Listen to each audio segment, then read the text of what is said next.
Hello everyone and welcome to another video talking geeky stuff with me, Tensi, and today's video is about Resident Evil, to order to play Resident Evil games. I was having a good long talk with one of my closest friends the other day, and he's been out of video games for some years, 16-17 years now. You know, he got married, had kids. At that time, he was studying to be a teacher, going for his degree and masters and so on. But anyway, as everyone in the last year has been under lockdown, so we're spending a lot more time at home. The media consumption has skyrocketed, and of course, just this Christmas, or this past Christmas, he bought his two sons a Nintendo Switch each. And the two sons are loving it. They love it so much that they haven't really played their PS4. So he decided to take his son's PS4 into his own room, since it's sort of collecting dust. Start playing some games and looking online to see what's available. And he noticed, on eBay, Amazon, you buy some second-hand games here and there. And he's telling me how games are a lot cheaper than they were back in the day. And if you were old enough to remember the cartridge days, they were quite expensive. So we ended up talking about what kind of games I recommend him, good ones in the last few years. Of course, I mentioned the usual suspects. Like God of War, the Uncharted games, of course, a lot of the PlayStation exclusives.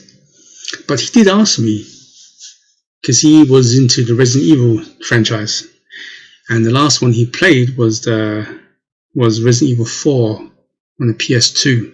That was actually his last console, for himself anyway, that is. And he never finished it, he told me. So he wants to get back into it, and he doesn't really remember much of the story or the characters. So he asked me, what is the best way to play it? And that's a good question. So I thought, you know what? And I told him. So I decided to make a video about my personal order, my opinion about that. And I will say, if I was to play again, starting from the beginning, I would play Resident Evil Remastered. I had it on the GameCube. That's when it was exclusive for a year or two. And then, after I would play Resident Evil 0. There's two reasons why I'll play these two games first. First, is because I would say you need to understand the beginning, establish the characters, who are these characters, what is stars, Not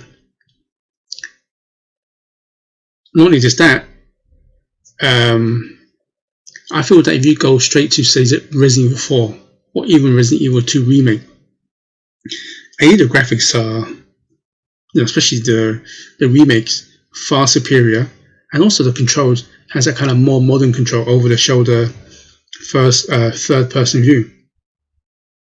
So another reason is I will stick with the first two games, Resident Evil and Resident Evil 0, is not only to get the backstory, but also to play the games, because I don't think if you go to Resident Evil 2 and 3, the remakes, and then come back, you will not really get used to the controls. You'll find the controls are sluggish, the isolated view, the top-down view, you can't control the camera angles and so on.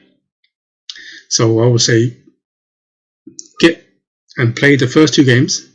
Once you understand the backstory, understand who the characters are, and so on, you haven't been exposed to the kind of more better graphics and better controls. You know what I mean? And then after that, I would say jump in and play the Resident Evil 2 Remake. But then again, if you like Resident Evil 0 control scheme, you can always play the original Resident Evil 2. Then after Resident Evil 2, which is a fantastic remake by the way, is I'll play Resident Evil 3, kind of like a sequel, prequel at the same time. I quite liked it, Resident Evil 3. I know it got criticism for it being a pretty short game. They cut a few story segments from the original game, but I still liked it. Once you've done Resident Evil 3, I'll go to Code Veronica.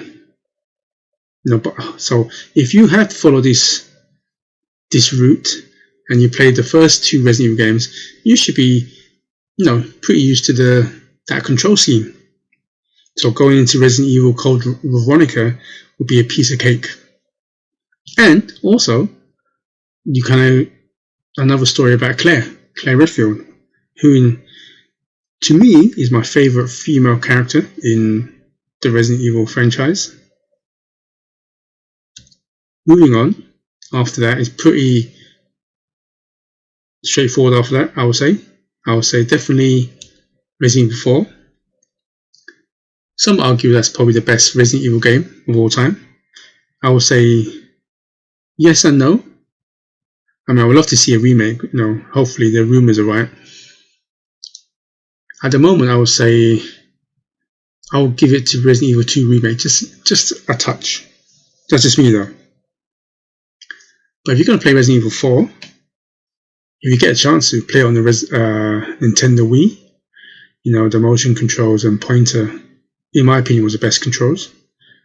Then after that, I would say Resident Evil 5. Try to get yourself the director's cut or the complete version where you get the Jill section. You kind of understand why Chris was searching for searching for Jill throughout the whole game. Get the director's cut or the complete edition to understand the full story. After 5 would be 6. I would say 6 got average reviews, if I remember correctly. It was a bit disappointing, and the graphics are fantastic. I thought it was great. You had all these interlinked stories, all the big players in the franchise. So he had a lot of hype behind it, and he got kind of average, middle of the range reviews. I thought it was good. It wasn't as good as 4 and 5, but I did enjoy Leon's story. Chris's story is pretty cool as well. So definitely, 4, 5, and 6, pretty straightforward. And then after 6, take a break. Don't continue to 7 yet. I will continue and play Resident Evil Revelations and Resident Evil 2 Revelations. Resident Evil Revelations 2. Got it backwards. Because you can continue Jill, bit of her story, and in part 2 you got a bit more of Claire. Speaking of female characters, I want them to bring back Rebecca and Billy Cohen from the Resident Evil 0 games. He was a pretty cool character, but also pretty like Rebecca as well. Then after Revelations 2, I would go to Resident Evil 7. I personally, I don't want to say I didn't like it. I didn't mind it. I can see it was a good game. He had great graphics, great atmosphere. I just didn't like Resident Evil in the first person. I like first person games, but not Resident Evil, because I've been playing it for so long in that way. It was I know they're trying to go for a horror movie, Leatherface, Texas Chainsaw Massacre kind of vibe to it, which it kind of worked. It was a pretty scary game, great graphics, pretty intense. But I don't know, I just felt, I didn't finish it, to be honest. I only played about 3 to 4 hours of it, and it didn't have any of the main characters in it as well. But if you do end up liking Resident Evil 7, that's cool. Then sit and wait until Resident Evil 8 Village comes out, starring a juiced up Chris. I might get that on launch. If not, I'll just probably wait for a few months when it goes on sale, because the trailer does get me intrigued because there's a lot more action and it stars Chris. You know, I like Chris, one of the original character. And then after that, who knows? I'm personally hoping for a Resident Evil 4 and a Resident Evil Code Veronica remake myself. I really do hope they remake those with a new RE engine, because the RE engine seems to be doing wonders for them. But anyway, let me know, do you agree with my order? What is your order? Let me know in the comments. Well, please give this video a like if you like it, of course, and please considering subscribing to this channel to hear me talk more geeky stuff. I'd like to say thank you. Good morning, good afternoon, and good evening wherever you are in the world. And please stay safe. Until next time, goodbye.